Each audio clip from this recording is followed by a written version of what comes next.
Très vite aussi, on va voir toute une série de francs-tireurs, des gens qui vont se séparer de l'Église officielle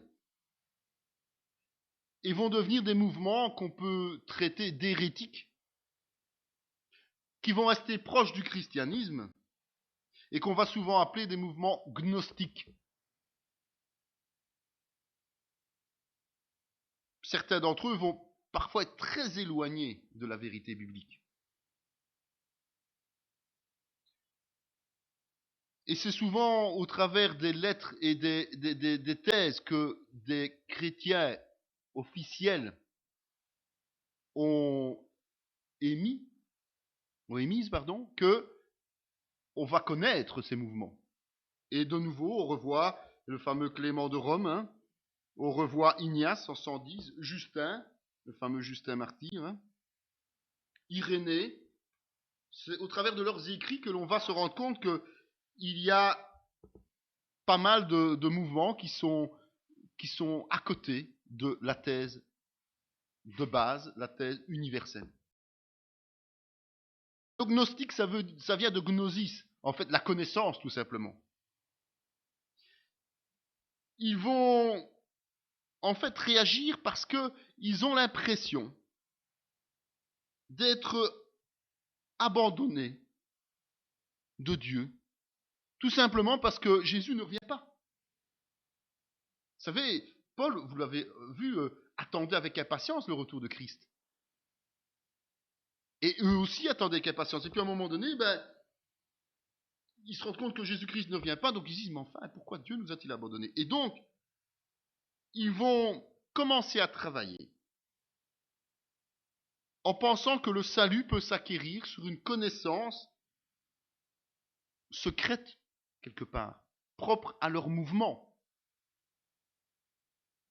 qui est basée sur des racines judéo-chrétiennes, mais aussi sur des philosophies grecques, qui viennent d'Alexandrie. On vient de voir qu'Alexandrie poussait beaucoup sur le grec. Alors certains vont utiliser leurs écrits comme l'équivalent de la Bible. D'autres vont même rejeter la Bible. Vous comprenez vite comment on peut tomber dans toute une série de dérapages.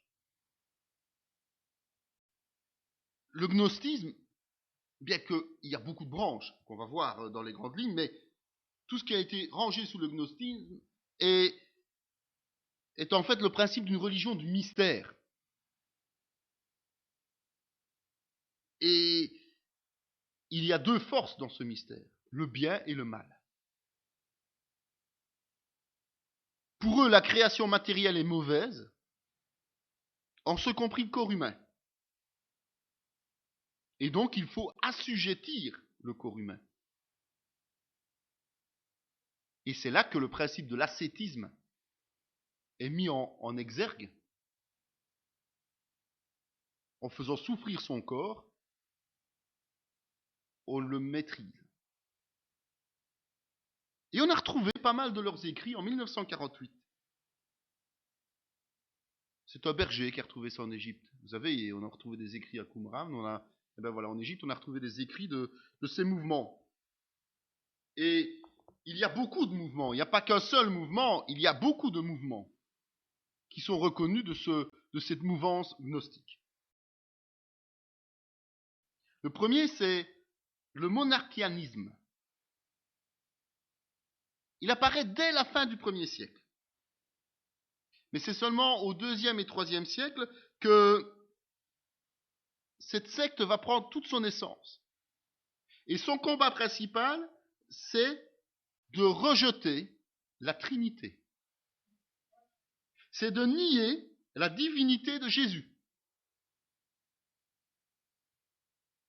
Alors que notamment Justin de Naplouse et d'autres exégètes de l'Église sont en train de défendre le principe du logos, donc la parole qui est Dieu, eh bien, eux disent que Jésus n'est que le fils adoptif de Dieu.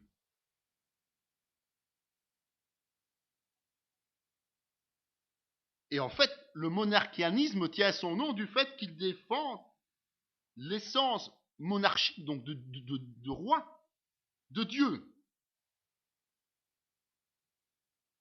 Et pour eux, la Trinité, c'est du polythéisme. Donc, c'est en quelque sorte une réaction très conservatrice, plutôt proche de l'Ancien Testament et des Juifs que des chrétiens. Et bien plus tard, un certain théologien allemand qui s'appelle Schleiermacher, qui a vécu en 1768-1834, va récupérer cette doctrine-là. En tout cas, une partie de la doctrine. Et lui, il va plutôt transformer ce principe de refus de la Trinité en disant que Dieu est la cause absolue qui se manifeste de trois manières différentes. Alors, au moment de la création, c'est le Père. Dans le Christ, le Messie, c'est le Fils. Et dans l'Église, c'est l'Esprit. En fait, on ne parle plus de Trinité, mais on parle d'une succession de rôles ou de responsabilités, dirons-nous, qui auraient une certaine fin à chaque fois. Donc ils ne sont pas contigus, ils sont successifs. Allez comprendre.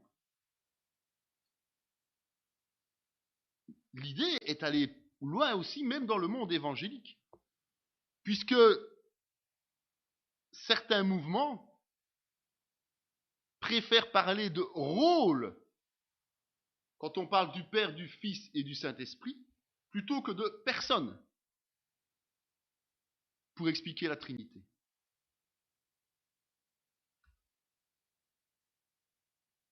Évidemment, comme tous les mouvements qui ne sont pas dans la vérité, il y a des divisions qui vont naître.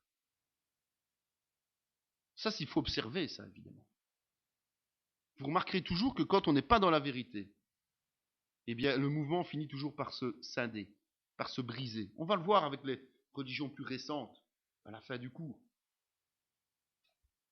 Et donc, certains vont s'appeler les pauliniens, ou ce qu'on appelle les adoptionnistes. Et notamment, il y a un évêque d'Antioche qui s'appelait Paul de Samosate, parce que ça entre dans l'église, évidemment. Il ne faut pas croire que ces gens sortent et vont s'installer en dehors. Le mouvement est intégré dans l'église jusqu'au moment où l'église réagit. L'hérétisme, c'est toujours ça. Si on amène une division dans votre église, c'est d'abord au milieu de l'église qu'on va l'amener, la division. Puis après, il y aura séparation physique, parce qu'à un moment donné, ça va exploser. Mais donc, c'est un évêque d'Antioche. Et donc, comme je disais, pour eux, Jésus, c'est simplement un homme qui est adopté par Dieu le jour de son baptême.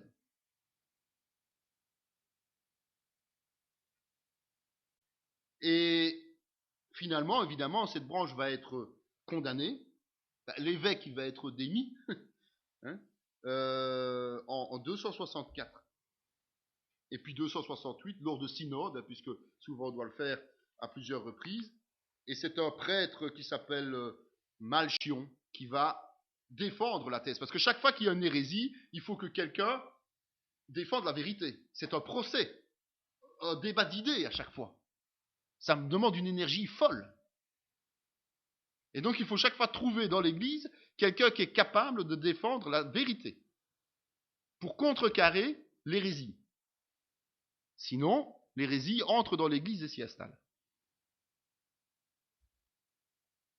Et donc, c'est dans les annales du Concile de Nicée que l'on voit qu'ils ont existé, tout simplement. Les polylianistes. Puis, il y a les modalistes. Pour eux, en fait, et c'est plutôt le mouvement, justement, dont on a vu pour ce théologien allemand, ils font en fait du Fils et du Saint-Esprit des modalités qui émanent du Père. Donc un peu comme si le Père inventait quelque chose qui lui sert, quoi. C'est un outil, en quelque sorte. Je résume très fort, Je vais pas aller dans les détails de toutes ces choses, mais je résume très fort.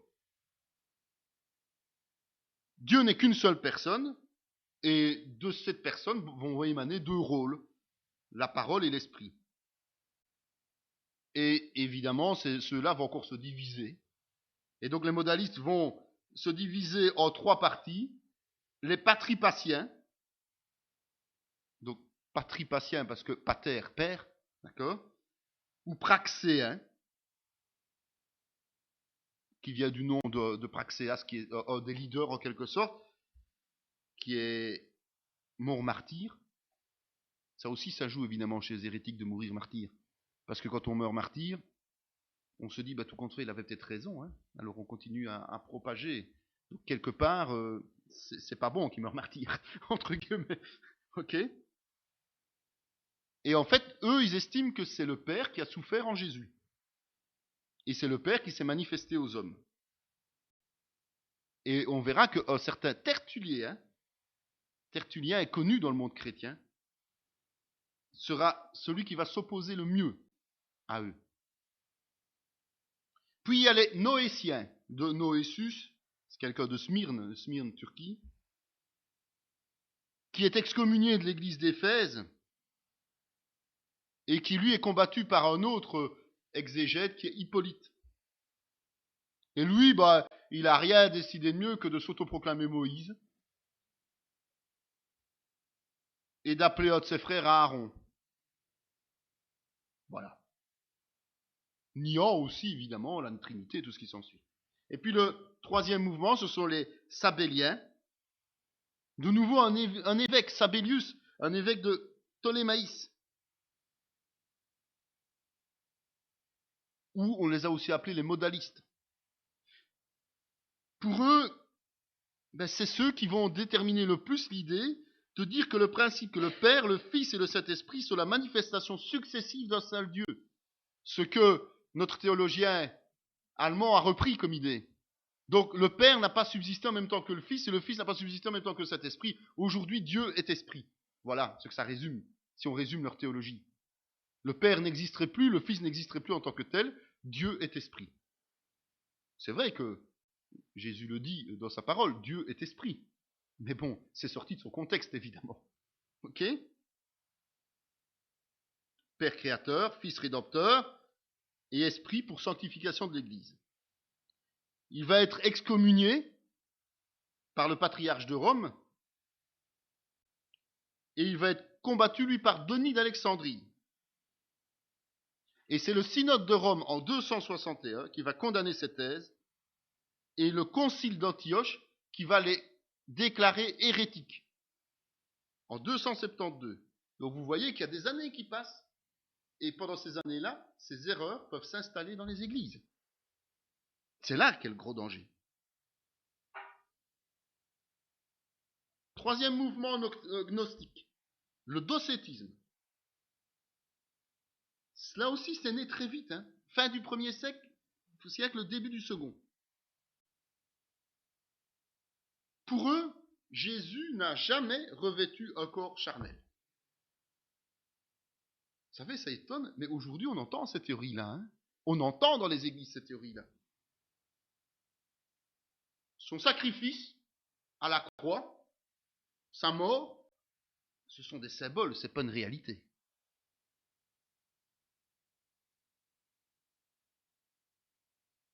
Et c'est l'évêque d'Antioche, Sérapion, qui va en parler le premier.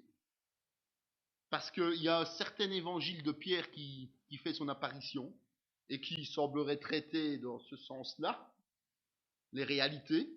Donc, c'est un faux. Bon, soyons clairs. Et donc, pour condamner cela, il va le déclarer comme tel. Et Clément d'Alexandrie va lui emboîter le pas. Alors, certains vont essayer d'oser, pour ne pas être rejetés de l'Église, ils vont essayer de donner une version qu'on peut dire allégée de cette position. Et ils acceptent l'incarnation réelle de Dieu, mais pas dans un corps charnel, c'est dans un corps céleste. Puisque un corps charnel, il est impossible qu'il ait passé cette vie sur terre de manière parfaite. Il aurait dû commettre des erreurs. Impossible. Donc ça ne pouvait être qu'un corps céleste. Et ce corps ne pouvait pas subir non plus les souffrances de la croix. C'est pas normal. Et donc, quand on en arrive à un raisonnement comme ça, où l'on est en train de nier quelque part l'incarnation de Jésus, ben, il faut trouver une parade pour nous, les chrétiens. Et donc pour eux, chaque être humain va posséder une sorte de petite étincelle, une étincelle divine qui est emprisonnée dans notre corps charnel. Et cette étincelle, ben, on ne sait pas la voir parce que justement on a ce corps qui nous embête là. Et donc l'humanité est en léthargie. Et quand on suit ce concept-là, ben on se rend compte que la résurrection des corps qui est décrite dans la Bible, point d'interrogation, c'est quasiment impossible. Ignace d'Antioche va contrecarrer. Irénée de Lyon va le suivre. Et lors du concile de Chalcédoine, eh bien en 451, ce sera la fin. Mais, étant donné le laps de temps et tout ce qui a été donné, on se rend compte que des idées vont continuer à perdurer. Au travers de ce qu'on a appelé après le monophysisme. Les cathares. J'ai entendu parler des cathares. Des églises chrétiennes orientales. Mais ces idées-là vont aussi se retrouver dans l'islam et dans les thèses du nouvel âge. Vous savez, le Dieu que chacun a en soi. Vous avez déjà entendu parler de ça? Dieu est en nous. Il n'est pas à l'extérieur, il est en nous. Nous devons aller le rechercher en nous. Ça vient en fait du docétisme. Et les thèses du nouvel âge, la scientologie, des choses comme ça, traitent de ce genre de sujet. D'autres gnostiques. Le marcionisme, du nom de son fondateur, Marcion. Marcion est un ascète. Un ascète et il rejette le mariage. Et c'est un homme richissime. Et sa fortune lui permet de soutenir l'église de Rome. Vous voyez déjà dans quoi on se trouve là. Hein? Et dès 140, il va essayer de comprendre. Alors que tous les théologiens de l'église primitive sont pour l'instant toujours fixés sur l'Ancien Testament, il va essayer de comprendre les nouveaux textes, lui, comme ceux de Paul et ceux qui concernent Jésus. Donc c'est un précurseur en fait. Il est riche, donc il n'a pas besoin de travailler, et il va prendre le temps d'étudier les épîtres et les évangiles. Alors que à ce moment-là, ben, à Rome et ailleurs, on est toujours en train de scruter l'Ancien Testament et pas trop s'inquiéter des nouvelles écritures. C'est en fait ce qu'on a appelé à cette époque-là le christianisme authentique, c'est-à-dire conforme à celui des apôtres. Le problème, c'est que comme lui se focalise sur le Nouveau Testament et les autres sur l'Ancien, ben, il y a un fossé qui va se creuser. Et lui, il va partir d'un concept de se dire que l'Éternel qui est décrit dans l'Ancien Testament est mauvais et bien différent du Dieu d'amour qu'il découvre dans les épîtres et dans les évangiles. Et donc il va estimer que les anciennes écritures sont un petit peu falsifiées, trompeuses, et donc il va les modifier, il va les adapter. Il va corriger aussi les lettres qu'il a en main et tout ce qui s'ensuit. Il va rejeter tout ce qui ne l'intéresse pas, ou tout ce qui contredit ses thèses. Et parce qu'il n'aime pas les juifs, certainement, il va négliger les évangiles de Matthieu, de Marc et l'épître aux Hébreux. Donc il va vraiment faire sa sélection, quoi. Ben, évidemment, ça va lui valoir l'excommunication aussi. Mais étant donné qu'il est riche et qu'il a des moyens, il va devenir puissant. Et sa religion va devenir une concurrente féroce de Rome, de l'Église au sens large. Et surtout qu'elle est plus attractive, puisqu'on parle du Dieu d'amour. Vous savez, aujourd'hui, dans certaines communautés, on ne parle plus que de Dieu d'amour. Hein. Et là, il y a des tas de gens qui viennent. Hein. Dieu va tout vous donner, Dieu va tout guérir, Dieu va tout faire ceci. Et puis, hop, là, vous voyez des foules, là. Hein. Pas de problème, hein. Tout le monde se bouscule au portillon hein, pour avoir sa part. Et ben voilà d'où c'est né. Pourtant, il y a quand même des contraintes. Et sa religion ne va s'adresser qu'à des adultes pleinement conscients. Des adultes qui sont formés à la théologie. Et qui savent que leur choix va les amener aux pires persécutions. Plus tard, ce mouvement va faire des jeunes, et notamment encore les cathares vont récupérer les cathares vont récupérer beaucoup de choses, de tout ce qui est mouvement hérétique, c'est assez frappant quand même. Et ce qu'on appelle les bogomiles aussi.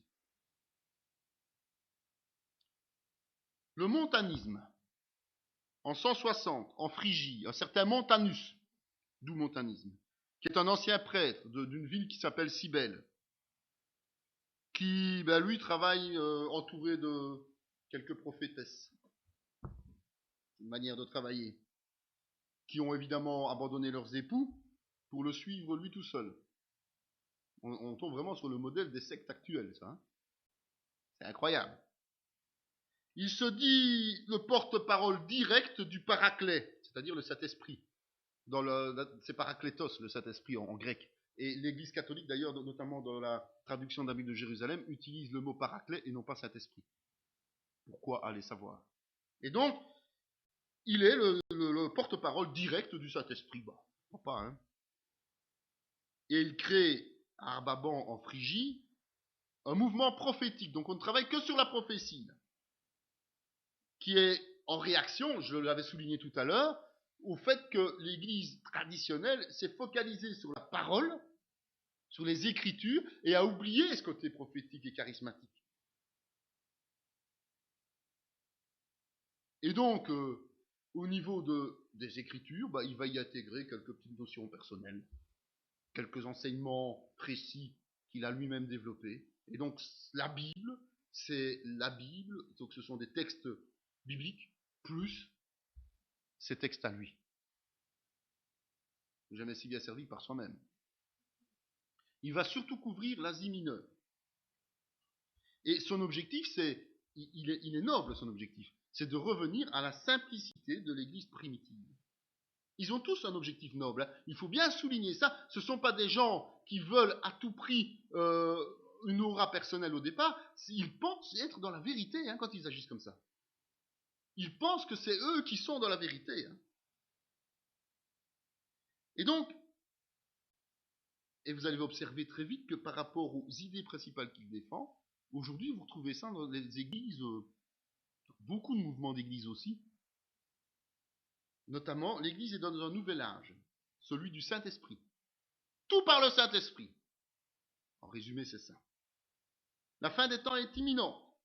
La nouvelle Jérusalem va descendre en Phrygie pour le règne de Christ durant 1000 ans.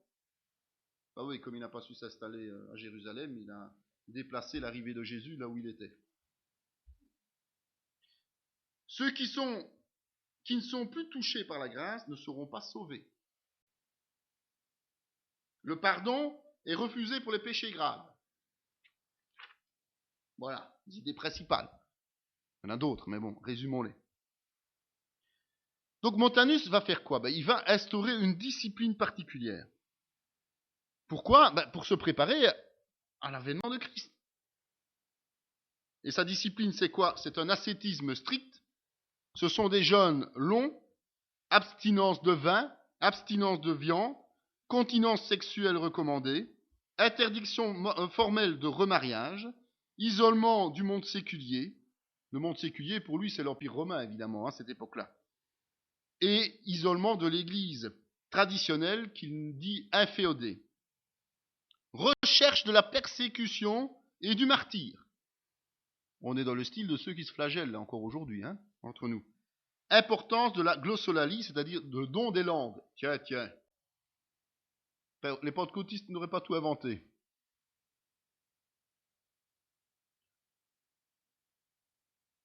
Une autre particularité des montanistes, c'est qu'il estime que l'éducation de l'humanité par Dieu s'est déroulée en 3 phases. L'enfance de l'humanité, c'est la loi et les prophètes de l'Ancien Testament, parce que les cœurs étaient durs. La deuxième, qu'il nomme jeunesse, est celle de Jésus-Christ et des apôtres, parce que la chair est infirme, la chair est malade. L'âge adulte, la sainteté spirituelle, c'est l'église de Montanus. Voyons. Parce qu'elle couvre l'œuvre du Saint-Esprit qui est venu nous instruire et annoncer les choses à venir. Et cette période-là, l'âge adulte, va s'étendre jusqu'à la fin du monde. C'est quand même pas mal, hein? Montanus, fort de son succès, va exporter ses idées au-delà de la Phrygie et de l'Asie mineure. On a même retrouvé des martyrs montanistes en Gaule, notamment à Lyon et à Vienne. Vous savez, la Gaule, c'était toute la France et au-delà. À Carthage. Et même Tertullien, dont on parlait tout à l'heure, a fini par opter pour cette vision des choses, en tout cas pour un temps.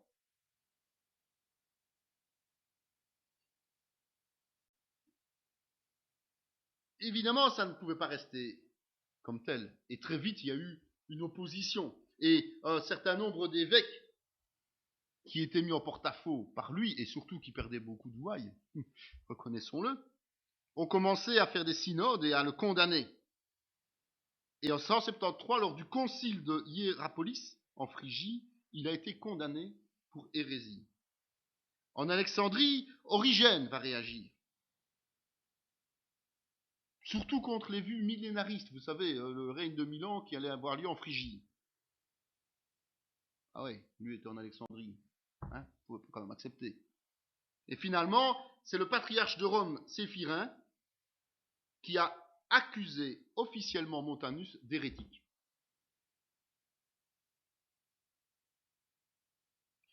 Mais ce n'est que partie remise, évidemment. Parce que certain Novatien, un petit peu plus tard, en 251, va créer un schisme dans l'Église sur base des théories de Montanus. Et il va même être nommé antipape en 305. Le concile d'Évira va s'inspirer des théories de Montanus. C'est l'empereur Constantin qui va entrer en liste en 331. Et Honorius après. Et les montanistes et les novatistes vont fusionner pour perdurer au travers des siècles dans des petites unités, mais qui vont continuer à passer les idées. Quand aujourd'hui on enseigne un évangile de prospérité, on n'est pas loin de là. Hein. Quand on omet l'étude de la parole pour tout passer dans le miraculeux, on est là. Hein. On est là. Le manichéisme. Les adeptes du manichéisme sont nommés gnostiques aussi parce qu'ils sont dualistes. Et leur racine, c'est la mythologie perse de l'Avesta. Il y a 2 dieux pour eux. Le prince des ténèbres, Satan, et le prince de la lumière, Christ, qui est aussi Bouddha, Zarathustra, enfin bon, voilà. D'accord? Et ils sont en totale opposition. En fait, c'est l'opposition du bien et du mal, du yin et du yang. Ah ouais, cherchons pas plus loin. L'origine est là. La lumière, les ténèbres. L'hédonisme, l'ascétisme. L'esprit, la matière. Et donc le salut ne peut s'obtenir que d'une seule manière, une abstinence rigoureuse. Augustin, il se laissera séduire par les manichéistes. Et pendant 9 ans, il sera manichéiste. En fait, qu'est-ce qu'il cherche? Il cherche simplement à concilier le christianisme avec le bouddhisme, le zoroastrisme. Donc en fait, les croyances orientales, ils essayent de fusionner tout ça. Quand on voit aujourd'hui où l'œcuménisme amène, ben, on n'est pas loin de là entre nous. Hein. Selon eux, en fait, c'est la connaissance et la raison de l'homme qui lui permettent de se sauver. La connaissance et la raison de l'homme qui lui permettent de se sauver. Grâce à la petite lumière que Dieu a placée en nous. Bien sûr. Du moins, s'il fait partie des élus. La petite lumière, c'est la puissance souveraine de la connaissance qui illumine. Vous savez, ça me fait rire quand je dis des choses comme ça, mais quand vous écoutez les philosophes orientaux, c'est des trucs comme ça qui vous sortent. Hein. Et aujourd'hui, ils sont répandus en Europe aussi. Hein. L'homme a été créé pour une chose précise, lutter contre le mal incarné dans la matière. Et il est assisté de 5 éléments. Merveilleux. Le vent, la lumière, l'eau, le feu et la matière, qui sont issus d'un monde supérieur, attention, sans commune mesure avec celui-ci. Ce monde-ci n'est qu'une contrefaçon du monde réel, hein, entre nous. C'est une contrefaçon créée par le prince des ténèbres, c'est-à-dire Satan. Voyons. Mais Satan a échoué, il a chuté. L'homme a échoué, il a chuté. Et son âme est emprisonnée dans un corps matériel. Et donc, l'esprit est en train de purifier tous ces corps souillés. Et j'arrêterai là. Ouais. On en a assez, je crois. Quand vous voyez que des gens croient découvrir des philosophies asiatiques aujourd'hui et des choses nouvelles, ben vous voyez que les chrétiens, certains chrétiens les avaient déjà précédés de pas mal. Hein. Donc, c'est un renversement de l'histoire biblique, évidemment. Automatiquement, faut rejeter l'Ancien Testament, il n'y a pas de raison d'être. Parce que l'Ancien Testament, c'est le livre du prince des ténèbres, Satan. Et il faut utiliser le Nouveau Testament. Mais il faut savoir que le Nouveau Testament est fortement altéré aussi. Et donc, ils sont un peu comme les docétistes.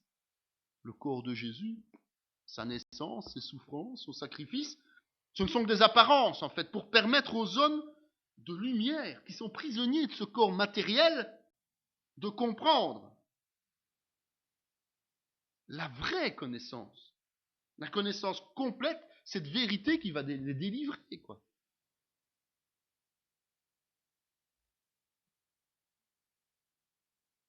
Et il y a 2 nuances, 2 groupes chez ces gens-là, mais ils sont tellement près du bouddhisme que... Voilà. Alors il y a les auditeurs, c'est ceux qui pourvoient aux besoins matériels de la communauté et qui sont là pour écouter, pour se laisser enseigner. Ce sont les pompes à fric, quoi, entre guillemets. Puis il y a les parfaits. Les parfaits, ils doivent renoncer à toute propriété. Ils doivent rester célibataires et abstinents sexuels. Ils doivent se vouer à la contemplation en renonçant à tout travail. Ils doivent rejeter l'alcool fort, la nourriture d'origine animale et respecter à l'extrême la végétation. C'est une conduite exemplaire censée contribuer puissamment à la rédemption générale, donc pour tout le monde. Pour tous ceux qui ont été élus, évidemment. Merveilleux, hein? Alors ils n'ont aucun temple. Mais non, puisque, logique, ils ne peuvent rien avoir de matériel. Ils n'ont pas d'autel, ils n'ont pas de représentation.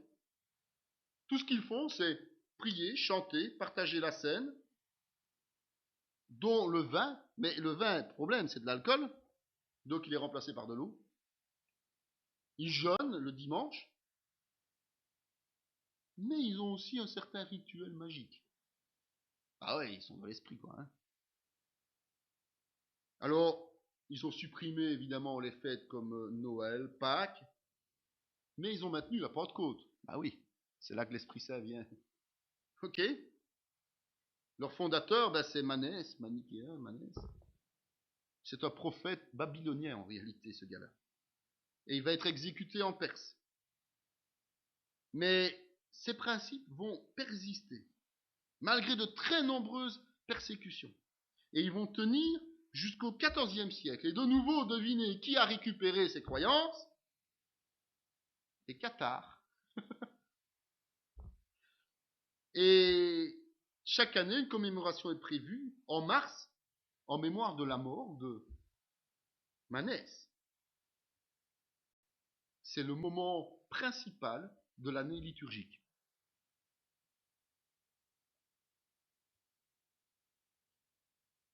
Et le manichéisme, en fait, a surtout réussi à s'étendre en Orient.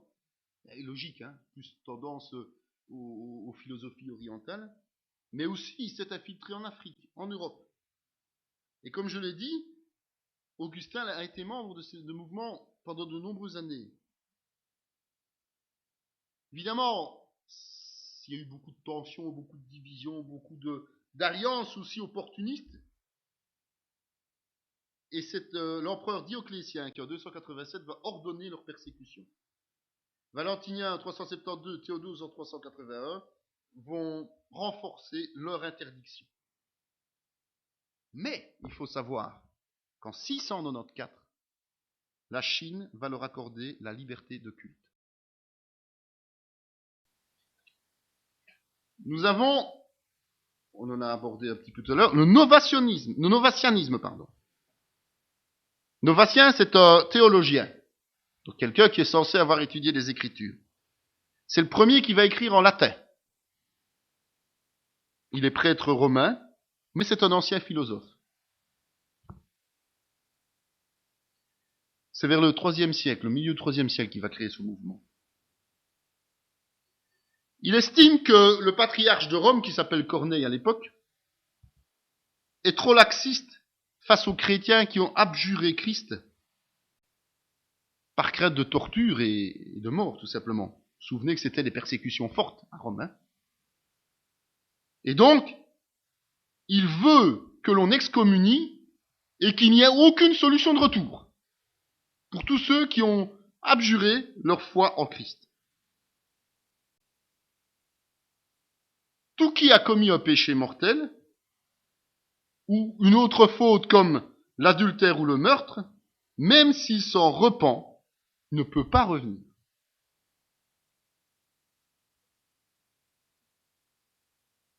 Donc, l'Église ne peut pas absoudre, ne peut pas pardonner. Ils enlèvent le droit du pardon à l'Église. Et un certain Novate de Carthage va le soutenir là-dedans.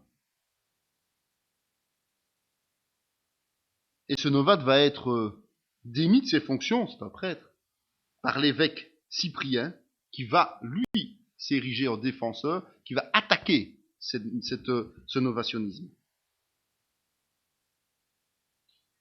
Le terme cathare est apparu à ce moment-là. En fait, cathare, c'est katharos, c'est pur en grec, tout simplement. Et donc, il décide de faire sécession avec Rome. Lui, il n'attend pas d'être excommunié. Il n'attend pas d'être considéré comme hérétique. Et le mouvement va nommer un chef, novacien, évidemment, comme chef de file, et ils vont lui donner le titre d'évêque de Rome. Pourquoi pas? Évidemment, Corneille, le chef légitime, lui, de Rome, va convoquer un concile en 251, et même s'ils ont fait sécession, il doit, lui, les excommunier, évidemment. Novatien et ses complices. Et il va préciser que l'Église accueille tous ceux qui sont tombés, et qui font repentance, évidemment.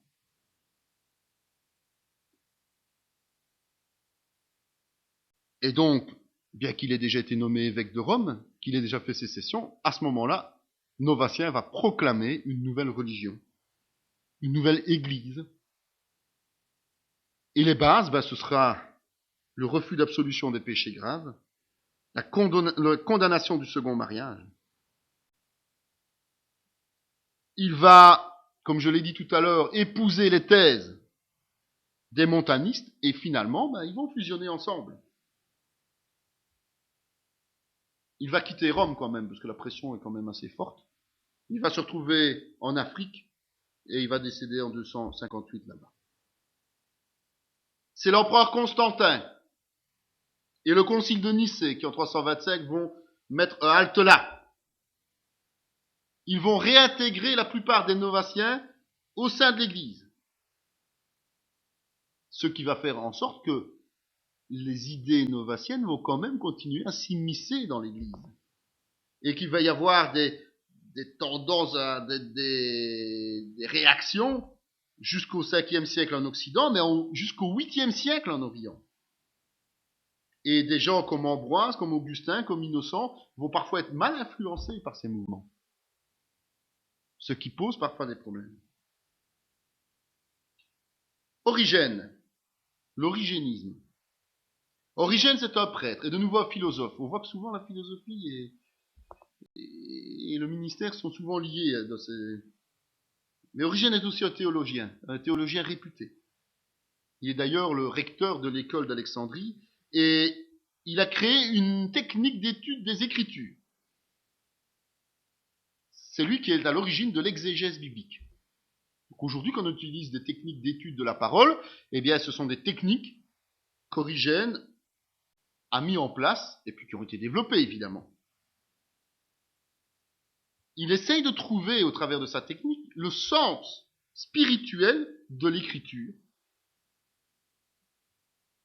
mais il y ajoute quelques informations personnelles, parce qu'il veut démontrer que Dieu est amour.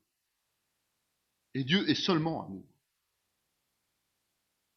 On entend souvent ces discours-là, Dieu est amour, Dieu est amour, Dieu est amour.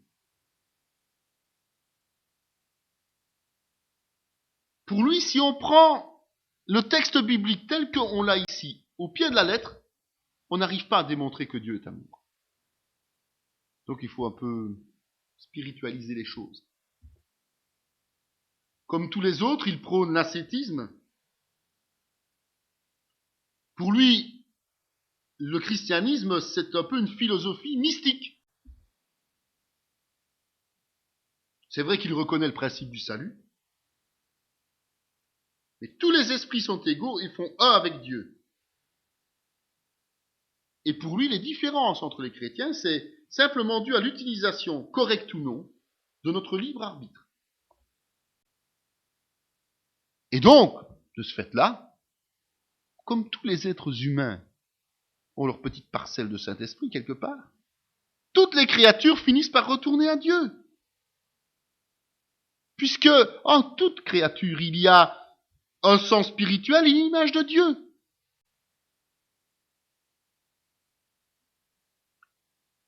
Ça s'appelle l'apocatastase. L'apocatastase. Ça consiste à dire que même ceux qui rejettent l'amour de Dieu finissent quand même par lui revenir en état de substance après la décomposition de leur âme. Il existe également qu'une seule existence. Il estime également qu'une seule existence ne suffit pas pour arriver à ça.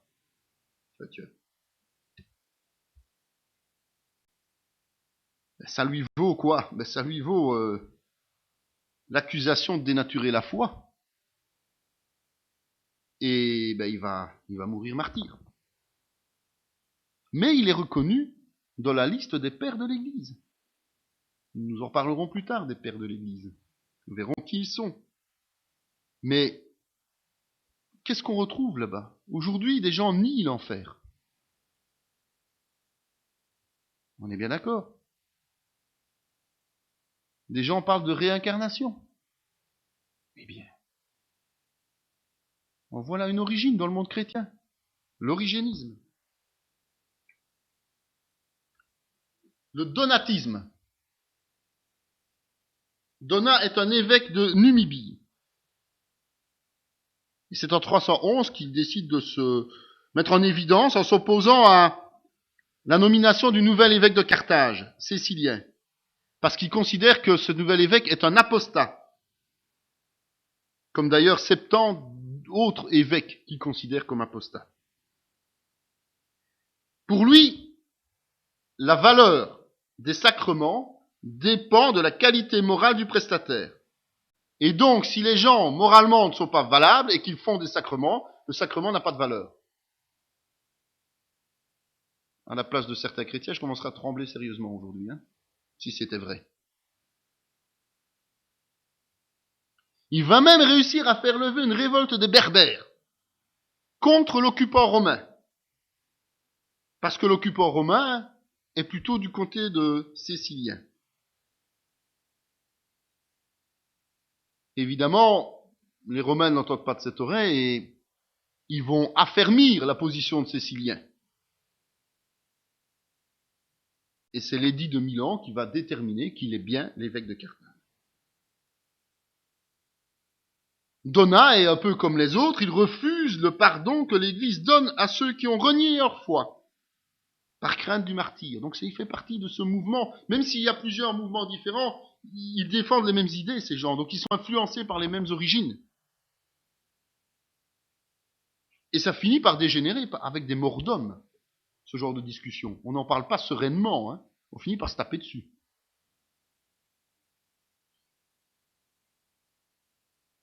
Donat, sur base de ce qu'il a constaté, estime en toute logique que le baptême n'est pas un sacrement définitif, mais qu'il doit être renouvelé. Vous savez, entre nous, en tant que certaines églises, on vous baptise enfant, puis on vous dit il faut renouveler vos vœux, on vous rebaptise peut-être pas, mais on vous fait confirmer les choses. C'est exactement ça. Il rejette le lien entre l'Église et l'État. Nous sommes en 347. Faut pas oublier que c'est Constantin qui a instauré un lien fort en faisant de l'Église la religion d'État. Et il estime qu'il faut consacrer à nouveau tous les lieux chrétiens qui ont été souillés. Du travail en perspective. Au synode de Latran et d'Arles, le patriarche romain Miltiade, on entend souvent parler des Romains qui prennent position, vont condamner le mouvement et excommunier Donat. Mais ça n'empêche pas que, de nouveau en Afrique du Nord, le mouvement va s'étendre. Et on soupçonne que ce mouvement est dans les prémices du futur schisme entre l'Orient et l'Occident. Donc ils ont eu une influence dans ce schisme qui va survenir quelques siècles plus tard.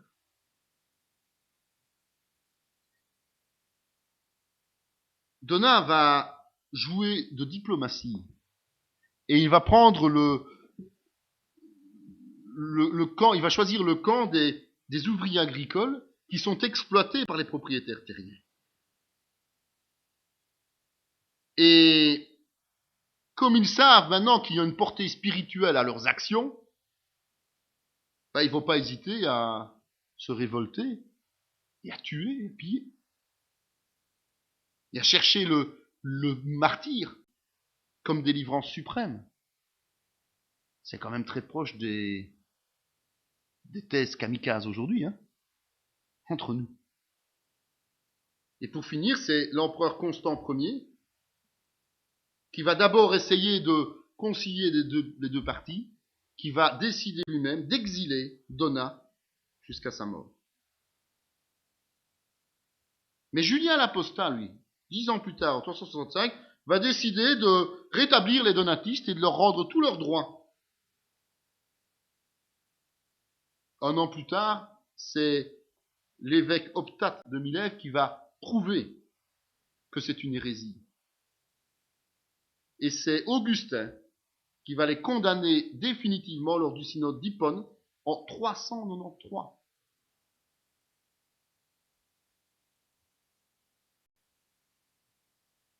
l'empereur Honorius va encore essayer de les rassembler et d'essayer de rapprocher les deux épiscopats lors d'une conférence à Carthage.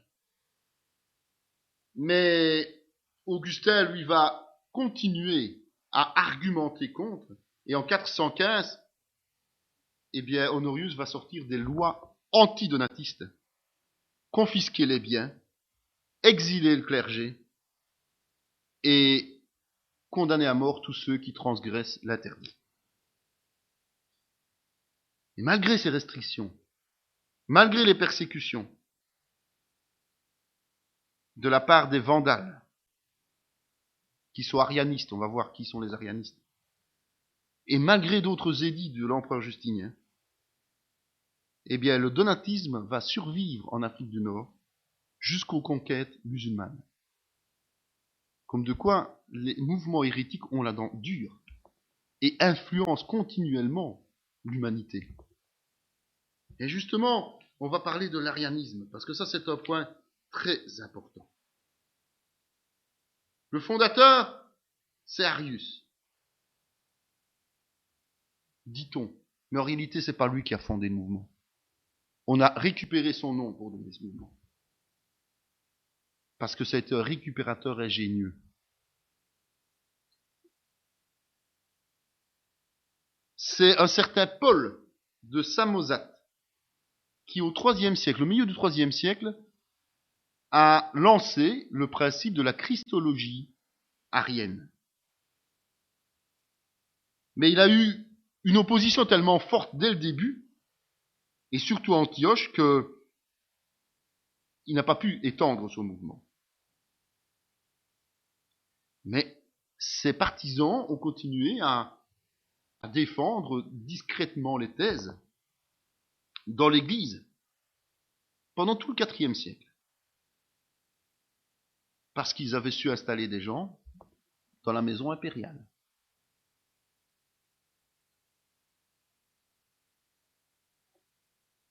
Et c'est une querelle au départ entre les trinitaires dont Athanas fait partie, mais qui sont mal représentés, et les ariens, qui va amener une tournure politique au problème. Et ils obtiennent de l'empereur romain le patriarcat d'Alexandrie. Vous imaginez jusqu'où ils sont arrivés. On leur a donné un patriarcat. Ce qui va évidemment donner un équilibre, une force à l'arianisme.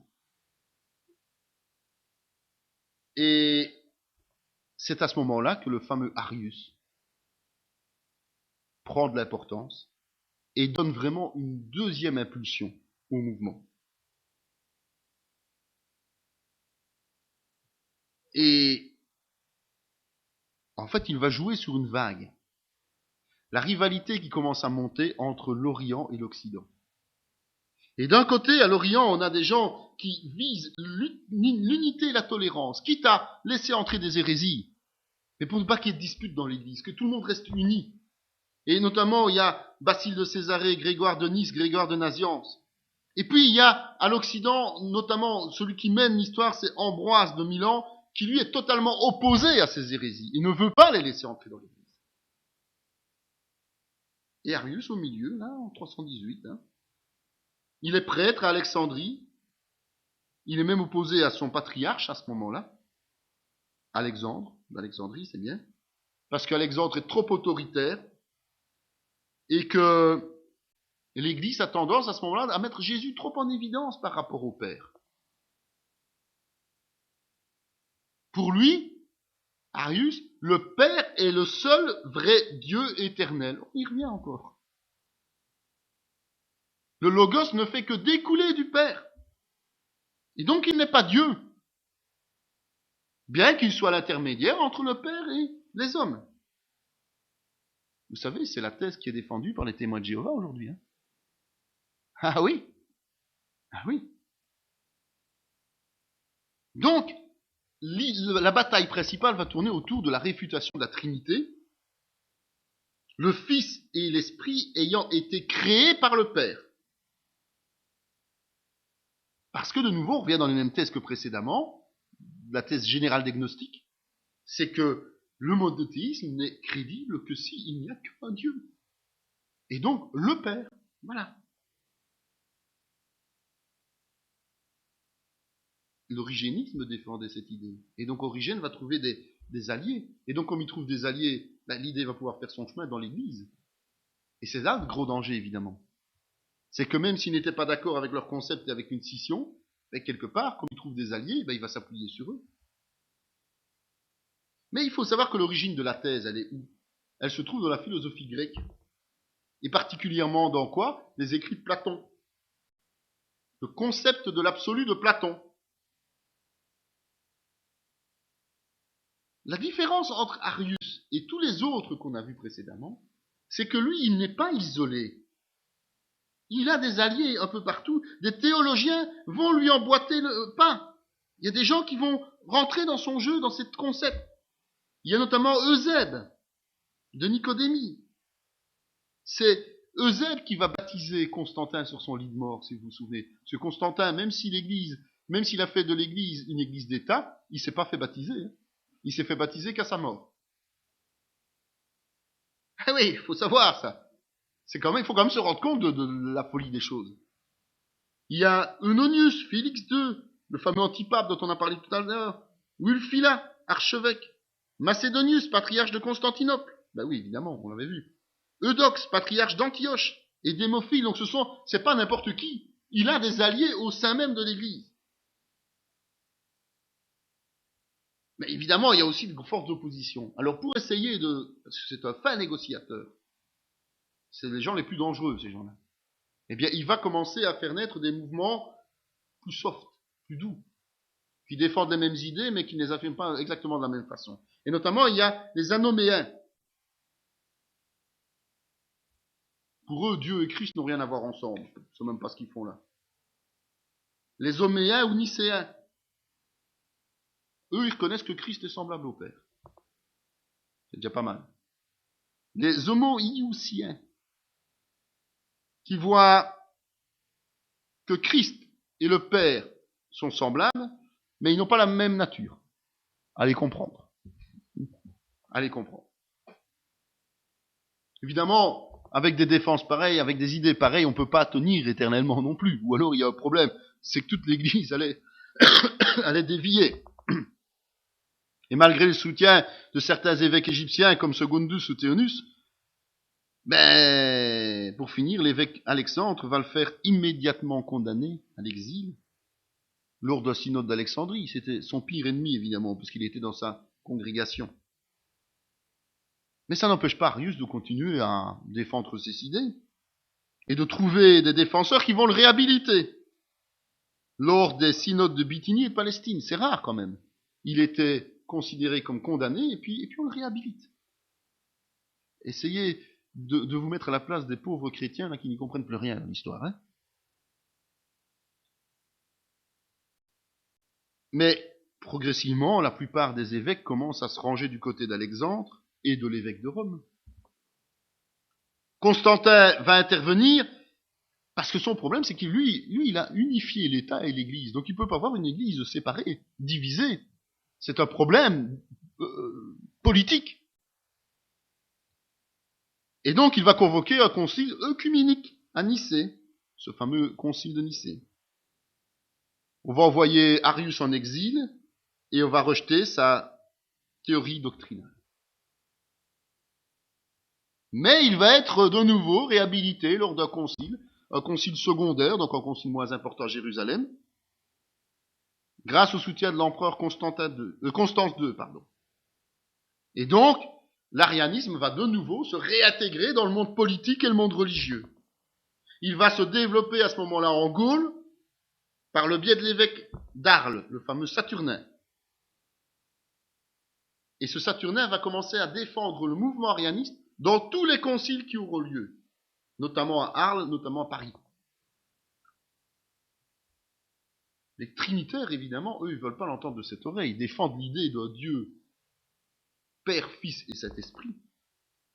Et donc, quand ils se réunissent à Constantinople, au premier concile de Constantinople en 381, là où on a formulé le credo, dont on parlait tout à l'heure, le symbole de Nicée, eh bien, ils vont aussi imposer l'enseignement de la Trinité au sein de l'Église. C'est là qu'on a arrêté la doctrine de la Trinité de manière officielle. Et le mouvement antitrinitaire sera définitivement vaincu au Concile de Rome l'année suivante. Mais, en Orient, l'empereur d'Orient, Valence, vous savez, il y a scission de l'Empire romain parce qu'il était trop grand à gérer, donc on l'a coupé. Et l'empereur d'Orient, lui, un peu contrariant, dirons-nous, par rapport à l'Occident, va décider de favoriser des évêques ariens. Il y a Photin, il y a Valence, il y a Ursas. Donc ils sont quand même importants. Il y a un ancrage arien qui est proche du Danube. Et comme il est proche du Danube, ils vont passer le Danube. Et derrière le Danube, qu'est-ce qu'il y a? Il y a des Visigoths et des Vandales. Et donc ils vont convertir, non pas au christianisme, mais à l'arianisme, les Visigoths et les Vandales. Et notamment, il y aura un évêque goth qui s'appelle Wulfila. Donc, comme de quoi, l'arianisme s'installe à ce niveau-là. Les Visigoths vont convertir les Suèves, peut-être même un certain nombre de Burgondes, et ils vont progressivement avancer. Ils vont avancer, ils vont finir par envahir l'Hispanie, donc l'Espagne, et la Gaule.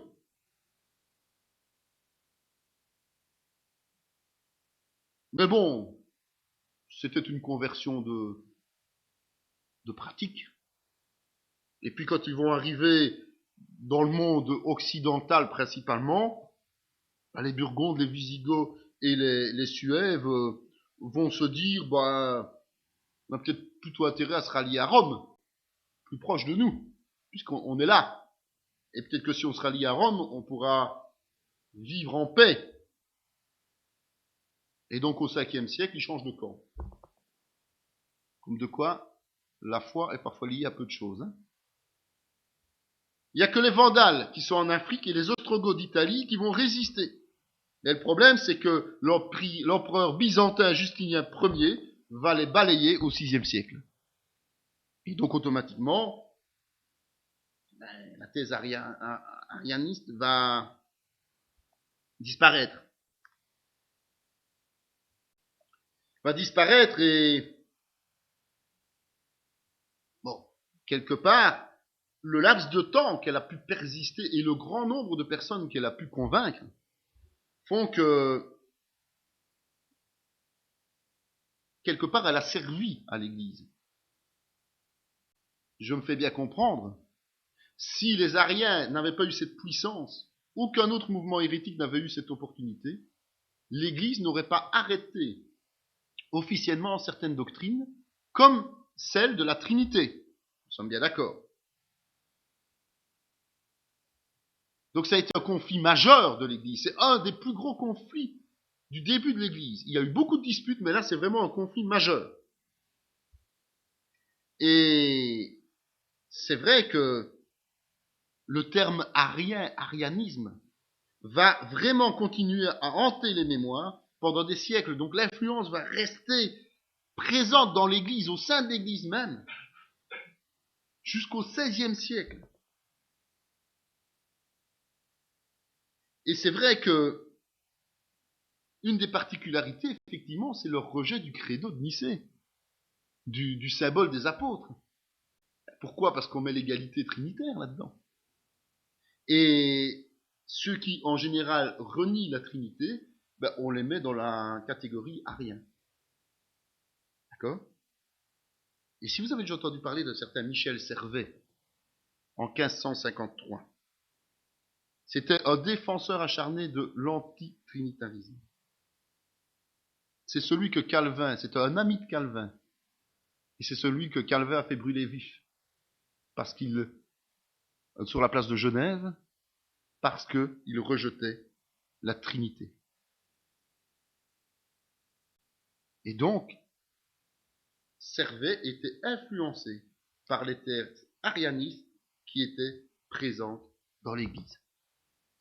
Et aujourd'hui, les gens qui renoncent et qui rejettent la Trinité, la plupart d'entre eux sont toujours ceux qui sont influencés par ces notions d'arianisme, qui datent du début de l'Église, hein, et ils croient découvrir des choses. Et donc, au travers des siècles, il y a eu beaucoup d'autres courants qui nient plus ou moins la divinité de Jésus. Parfois de façon fort différente, hein. Ils ont très peu de choses communes. Mais ils sont quand même considérés comme les héritiers d'Arius. Alors devinez qui? Les cathares. Les unitariens. On en parlera plus tard des unitariens. Les étudiants de la Bible. Ce sont les prédécesseurs des témoins de Jéhovah. Ils ne s'appelaient pas témoins de Jéhovah au début. Ils s'appelaient les étudiants de la Bible. Les adventistes.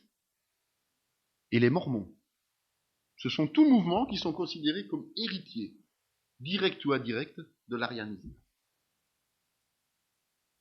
Et alors un dernier point, un dernier mouvement gnostique, qui est le priscillianisme. Priscille, c'est un Espagnol, qui est issu d'une famille bourgeoise. Il est influencé par les gnostiques d'Afrique et par le manichéisme. Il est offensé parce qu'il y a beaucoup de gens qui sont amenés à la religion chrétienne à la fois imposée, tout simplement par l'autorité. En fait, on est chrétien parce qu'on est dans un pays chrétien. C'est un peu ça. On connaît ça, nous autres aussi, hein, dans les pays comme les nôtres. Et donc, il est suspect de ne pas être sincère. Et lui, c'est un fervent étudiant de la Bible. Et donc, il veut défendre la thèse de Paul, qui parlait du célibat, qui est préférable au mariage. C'est vrai, c'est ce que Paul a défendu. Il veut défendre aussi l'ascétisme. Mais évidemment, il veut y ajouter sa petite touche personnelle. Ceux qui pratiquent le célibat et l'ascétisme sont des élus, et les seuls élus, qui reçoivent les dons prophétiques. Voilà. C'est en fait une sorte d'élite au sein de l'Église. Des gens mis à part. Évidemment, quand on parle de gens mis à part, d'élite, de gens exceptionnels, qu'est-ce qui se passe? Tous ceux qui ont un ego un peu surdimensionné adhèrent à ce genre de thèse. Constatez-le aujourd'hui aussi dans nos églises. Et donc dans le nord de l'Espagne comme dans le sud de la France, ça défile chez lui. Et eux sont considérés vraiment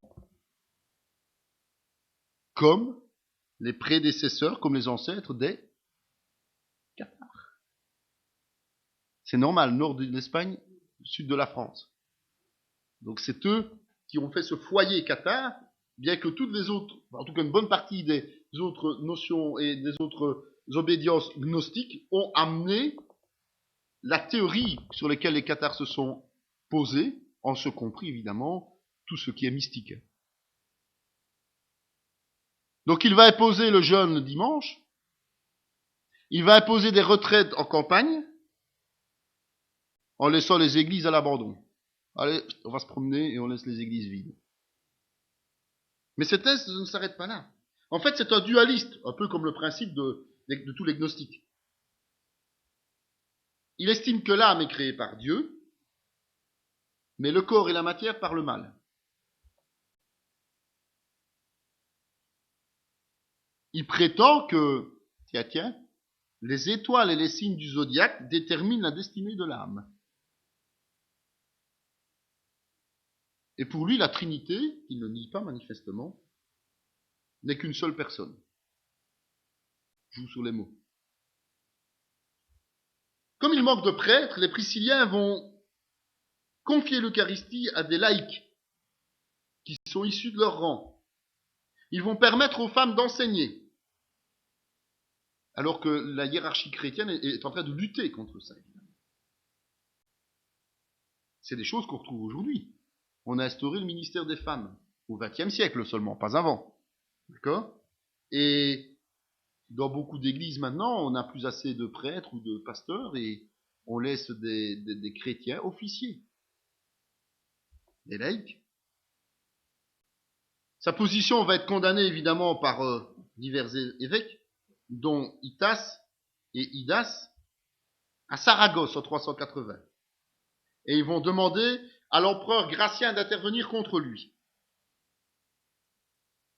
Mais Priscille est on l'a dit, quelqu'un d'érudit, quelqu'un qui vient d'une famille bourgeoise en plus, et il va quand même réussir à se faire nommer évêque d'Avila en 381, avant de se faire exiler par Gratien. Il va faire appel à l'évêque de Rome, Damas Ier,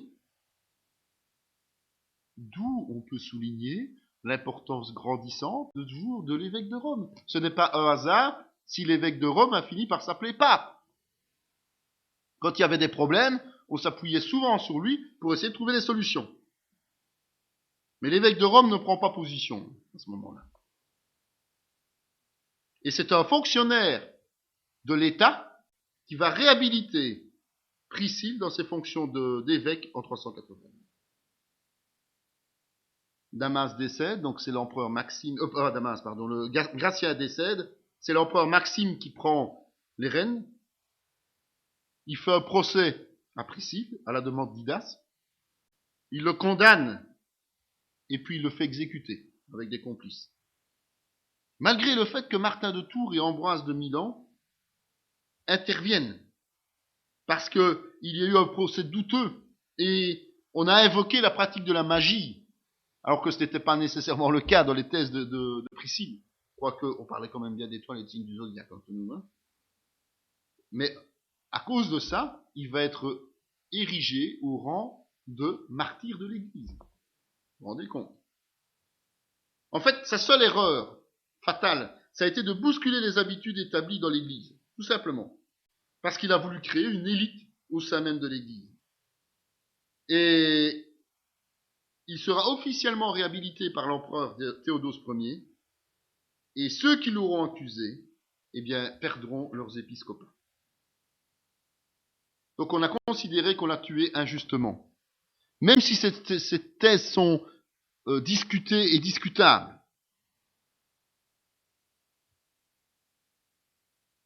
Finalement, les évêques qui vont lui succéder, les évêques priscillianistes, vont se soumettre à l'Église lors du premier concile de Tolède en 400 et du second en 447. Les thèses ne seront condamnées définitivement qu'en 563 à Braga. Mais évidemment, c'est pas parce qu'ils font allégeance que les gens ne parlent plus. Ce n'est pas parce que les thèses sont condamnées qu'ils ne les défendent jamais. Et donc, ces idées vont perdurer. Et on va les accuser de manichéisme lors de procès. Tous ceux qui étaient dans le clergé priscillien vont perdre leur statut lors de procès qui auront lieu à Aix-en-Provence, à Arles, Marseille et à Vienne.